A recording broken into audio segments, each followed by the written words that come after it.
அன்னை காலராத்திரி யோகினி, வினைகளை அழிக்கும் காலத்தின் பேரொளி. இருளைக் கொண்டு இருளை அழிப்பவள், காலத்தையே தனக்கு ஆடையாக கொண்டவள் அன்னை காலராத்திரி.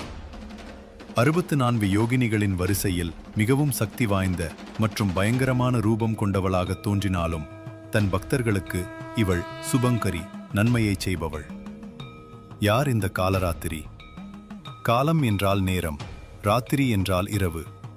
காலத்தின் முடிவில் எஞ்சி நிற்கும் மகாசக்தி இவள். கழுதை வாகனத்தில் கலைந்த தலைமுடியுடன் 4 கரங்கள் ஏந்தி தீப்பிழம்புகளை மூச்சாகத் தள்ளும் இவளது கோலம் நம்மிடம் உள்ள அகந்தையை எரிப்பதற்கான அடையாளம். சித்தர் தத்துவமும் இரகசியமும்.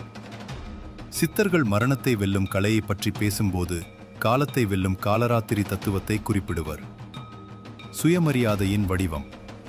யாரிடமும் கையேந்தாத, தன் உழைப்பையும் பரம்பொருளையும் மட்டுமே நம்பி வாழும் வைராக்கியம் கொண்டவர்களுக்கு இவள் ஒரு கவசமாக நிற்கிறாள். இவள் நம்மிடம் உள்ள பயத்தை உணவாக உட்கொள்பவள். இவளை தியானிப்பவர்களுக்கு உலகில் அஞ்சுவதற்கு எதுவுமே இருக்காது. மனமது செம்மையானால் என்ற சித்தர்களின் வாக்கிற்கு இணங்க மனத்தூய்மை ஒன்றையே இவள் காணிக்கையாக எதிர்பார்க்கிறாள். சிலைகள் மற்றும் தரிசனம்.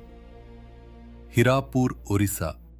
இங்குள்ள 64 யோகினி ஆலயத்தில் ஆவேசமான ஆனால் அமைதி தரும் ஞானக்கோலத்தில் காலராத்திரி யோகினியின் சிலையை தரிசிக்கலாம். யோகினி ஆலயங்கள் பெரும்பாலும் இரவு நேர வழிபாடுகளிலும் அமாவாசை தியானங்களிலும் காலராத்திரி யோகினியின் ஆற்றல் மிக தீவிரமாக உணரப்படுவதாக சொல்லப்படுகிறது. நவதுர்க்கை ஆலயங்கள். வட இந்தியாவில் நவதுர்க்கை வழிபாட்டில் 7ஆம் நாளில் இவள் மிகச்சிறப்பாக வழிபடப்படுகிறாள். தீராத வினைகளையும் முன்ஜென்ம கர்மாவையும் தன் ஞானத்தீயால் சுட்டெரிப்பாள். வெளிப்படையான எதிரிகள் மட்டுமல்லாது நமக்குள்ளே இருக்கும் பயம், சோம்பல் போன்ற உட்பகைவர்களையும் இவள் அழிப்பாள். யோக மார்க்கத்தில் இருப்பவர்களுக்கு காலத்தை கடந்த துரிய நிலையை அடைய இவள் வழிகாட்டுவாள்.